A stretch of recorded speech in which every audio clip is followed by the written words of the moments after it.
Hello and welcome to Vision Plus Academy. Dear aspirants, आज हम ozone layer, thinning of ozone layer, causes of depletion of ozone layer and the steps taken so far at international level to prevent ozone layer depletion like Vienna Convention and Montreal Protocol को हम detail में analysis करेंगे इसी lecture में। But before starting, अगर आप vision plus academy first time visit कर रहे हो, do share and subscribe it for future GS lectures and also join us on free education page on Facebook. For PDF, you can join Telegram channel of Vision Plus Academy. Let us start today's topic. देखिए, जो atmosphere होता है, it's a blanket of gases जो अर्थ के surface को ढक लेता है, कवर करता है। ठीक है, ये ब्लैंकेट ऑफ गैसेस जो है ये अर्थ के साथ इसीलिए इंटैक्ट में रहता है ड्यू टू ग्रेविटेशनल फोर्स और gravitational pull of the Earth. अगर अर्थ के पास ग्रेविटेशनल फोर्स नहीं होता तो एटमॉस्फेयर अर्थ के सरफेस पर भी एग्जिस्ट नहीं करता। ठीक है, अगर हम गैसेस की कंसंट्रेशन देखेंगे एटमॉस्फेयर में, सबसे ज़्यादा कंसंट्रेशन होती है नाइट्रोजन की 78%, then oxygen, then argon and then carbon dioxide. उसके बाद जितने भी अदर गैसेस प्रेजेंट है एटमॉस्फेयर में, उनकी कंसंट्रेशन बहुत कम होती है एटमॉस्फेयर में। ठीक है, लेकिन ये जो एटमॉस्फेयर है अर्थ के सरफेस पर ये एग्जिस्ट करता है in the form of various layers. ठीक है, और आप इन लेयर्स को याद रख सकते हैं विद हेल्प आई मोस्ट, और आपको ये वर्ड रिवर्स में पढ़ना है। T stands for troposphere, then stratosphere, ozonosphere, mesosphere. Mesosphere ये कोल्डेस्ट लेयर होता है एटमॉस्फेयर का, यहाँ पे टेम्परेचर रीच करता है -100 degrees. Then ionosphere, then exosphere and last में स्पेस। ठीक है, देखिए जो ओजोन है ये प्रेजेंट होता है स्ट्रेटोस्फेयर में about 24 kilometres about the earth surface. अगर आप अर्थ के सरफेस से ट्रेवल करते हो स्काई की ओर, अबाउट 24 किलोमीटर्स पर आपको मिलता है स्ट्रेटोस्फेयर, और स्ट्रेटोस्फेयर में ही प्रेजेंट है आपका ओजोन। ठीक है, देखिए ओजोन बनता कैसे है। एक्चुअली क्या होता है, ऑक्सीजन जब रिएक्ट करता है सनलाइट के साथ, यानी सनलाइट जब पड़ती है ऑक्सीजन पर, ऑक्सीजन क्या होता है, स्प्लिट हो जाता है फ्री रेडिकल्स में। और ये जो फ्री रेडिकल्स होते हैं ये मोस्ट एक्टिव होते हैं, रिएक्टिव होते हैं। और जब ये फ्री रेडिकल ऑक्सीजन के साथ रिएक्ट होता है ये बनाता है O3, जिसको हम ओजोन बोलते हैं। ठीक है, देखिए हम इंटरनेशनल लेवल पर भी बात करते हैं टू प्रिवेंट डिप्लीशन और थिनिंग ऑफ ओजोन। हम क्यों बात करते हैं, because ozone is very important, it absorbs ultraviolet radiation coming from the sky. देखिए अगर अल्ट्रावायलेट रेडिएशन अर्थ पर पहुंचती हैं, they cause various damages like skin cancer in human beings and gene mutations, chromosomal mutations. ठीक है, जिसकी वजह से आपका जेनेटिक मटेरियल में चेंजेस आ सकते हैं। ठीक है, what is meant by ozone hole thinning. देखिए जब ओजोन लेयर की कंसंट्रेशन स्ट्रेटोस्फेयर में कम होती है, इसको हम बोलते हैं ओजोन होल और थिनिंग ऑफ ओजोन लेयर।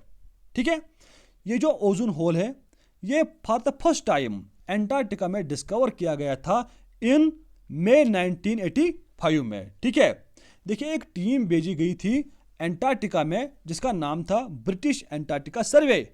इसके 3 इंपॉर्टेंट साइंटिस्ट थे लाइक फॉरमैन, गार्डिनर एंड शंकलिन। उन्होंने डिस्कवर किया था thinning of ozone layer in Antarctica. उसके बाद इंटरनेशनल लेवल पे बात हुई, फिर वीना कन्वेंशन हुई, उसके बाद मॉन्ट्रियल प्रोटोकॉल्स हुई in order to prevent ozone layer depletion. ठीक है, देखिए अगर ओजोन प्रेजेंट है स्ट्रेटोस्फेयर में, it is very beneficial to the human beings because ultraviolet radiation को ये एब्जॉर्ब करता है एंड यूवी रेडिएशन अर्थ तक नहीं पहुंचती है। ठीक है, लेकिन अगर ओजोन बनता है ट्रोपोस्फेयर में, फर्स्ट लेयर ऑफ एटमॉस्फेयर, जिसको आप ट्रोपोस्फेरिक ओजोन बोलते हो, ग्राउंड लेवल ओजोन, इसको हम बोलते हैं एयर पोल्यूशन। ये प्रॉब्लम्स क्रिएट करता है, जैसे ब्रीथिंग में प्रॉब्लम क्रिएट करता है, प्लस जो ग्राउंड लेवल ओजोन है, ट्रोपोस्फेरिक ओजोन है, ये एक्ट करता है ग्रीन हाउस गैस और जो कंट्रीब्यूट करता है ग्लोबल वार्मिंग में।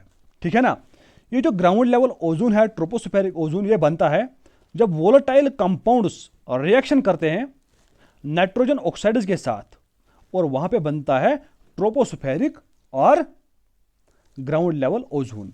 ठीक है, it is very harmful to the human beings. अब हम देखेंगे causes of thinning of ozone layer, यानी जो स्ट्रेटोस्फीयर में ओजोन प्रेजेंट है इसकी कंसंट्रेशन कम क्यों हो जाती है, अब हम ये देखेंगे।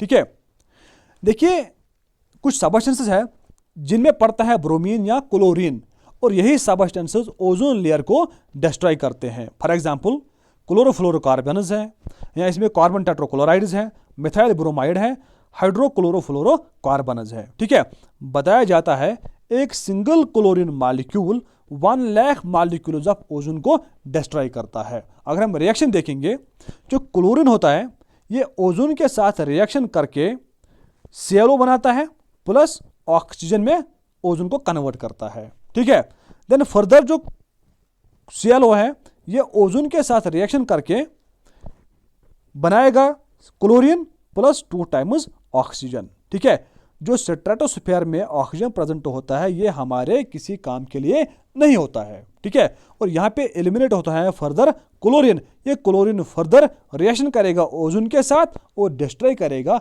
ओजोन को।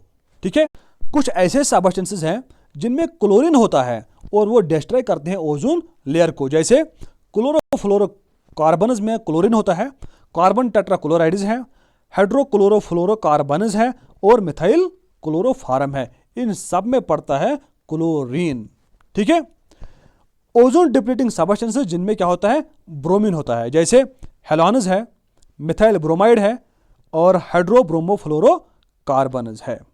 ठीक है, ओजोन डिप्लीटिंग सबस्टेंसेस इनका ऑरिजिन कहाँ से है, ये कहाँ से निकलते हैं और एटमॉस्फेयर में आ जाते हैं, प्लस हम अदर काजेज भी देखेंगे ओजोन डिप्लीशन के। ठीक है, देखिए जो क्लोरोफ्लोरोकार्बन्स होते हैं जिनमें क्लोरीन होता है ये मेन काज होता है ओजोन डिप्लीशन के। ठीक है, क्लोरोफ्लोरोकार्बन्स का जो ऑरिजिन होता है वो होता है सॉल्वेंट से, सुप्रे एरोजॉल्स, और जो आप घर में यूज करते हो एयर कंडीशनर्स एंड फ्रिजेस, ठीक है, वहां से भी ऑरिजिनेट होता है क्लोरोफ्लोरोकार्बन्स। देखिए रॉकेट लॉन्चिंग से क्या होता है, बहुत सारे नाइट्रोजन कंपाउंड्स एटमॉस्फेयर में रिलीज होते हैं जो लेटर ऑन काज करते हैं एसिड रेन और डिस्ट्रॉय करते हैं ओजोन लेयर को भी। ठीक है, नाइट्रोजनस कंपाउंड्स जैसे नाइट्रोजन डाइऑक्साइड, नाइट्रोजन ऑक्साइड और डाई नाइट्रोजन ऑक्साइड जिसको आप लाफिंग गैस भी बोलते हो, ये कंपाउंड्स भी ओजोन को डिस्ट्रॉय करते हैं। ठीक है, नेचुरल काजेज जैसे सन स्पॉट्स या स्ट्रेटोस्फेरिक विंड्स, देखिए जब स्ट्रेटोस्फीयर में विंड्स ब्लो करते हैं ये डिस्पर्स करते हैं ओजोन मॉलिक्यूल्स को, जिसकी वजह से कंसंट्रेशन ऑफ ओजोन कम होती है। ठीक है, वॉल्केनिक एरप्शन, जब वॉल्केनो अराइज होता है वहां पे भी कार्बन डाइऑक्साइड और नाइट्रोजन ऑक्साइड्स रिलीज हो जाते हैं जिसकी वजह से ओजोन में होल होता है, यानी ओजोन थिन हो जाता है। ठीक है, अब हम देखेंगे इंटरनेशनल लेवल पर कौन कौन से स्टेप्स उठाए गए in order to prevent depletion of ozone layer. ठीक है, सबसे पहली जो मीटिंग हुई थी, कन्वेंशन हुई थी जिसको हम बोलते हैं वीना कन्वेंशन, ये हुई थी 22 मार्च 1985 में। इसका पर्पस था ओजोन लेयर डिप्लीशन को प्रिवेंट करना, ओजोन लेयर डिप्लीशन नहीं होने देना, लेकिन कैसे प्रिवेंट करेंगे ये नहीं बताया गया। ठीक है, लेकिन जब मॉन्ट्रियल प्रोटोकॉल हुई it was a detailed protocol.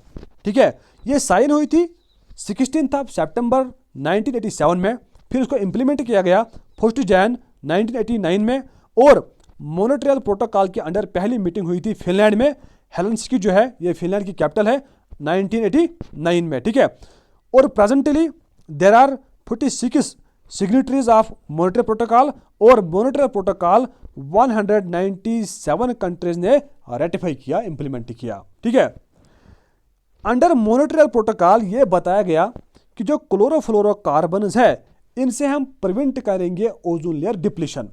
समझे ना बात, ऊपर मैंने पढ़ाया आपको बहुत सारे कंपाउंड ऐसे हैं जिनमें क्लोरीन है, ब्रोमीन है, वो सारे के सारे डिप्लीट करते हैं ओजोन लेयर, लेकिन मॉन्ट्रियल प्रोटोकॉल में बताया गया जो क्लोरोफ्लोरोकार्बन्स है इन्हीं से हम प्रिवेंट करेंगे ozone layer depletion.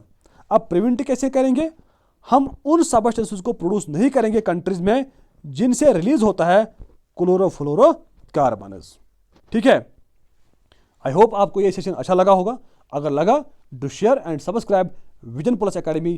Thank you for watching this video.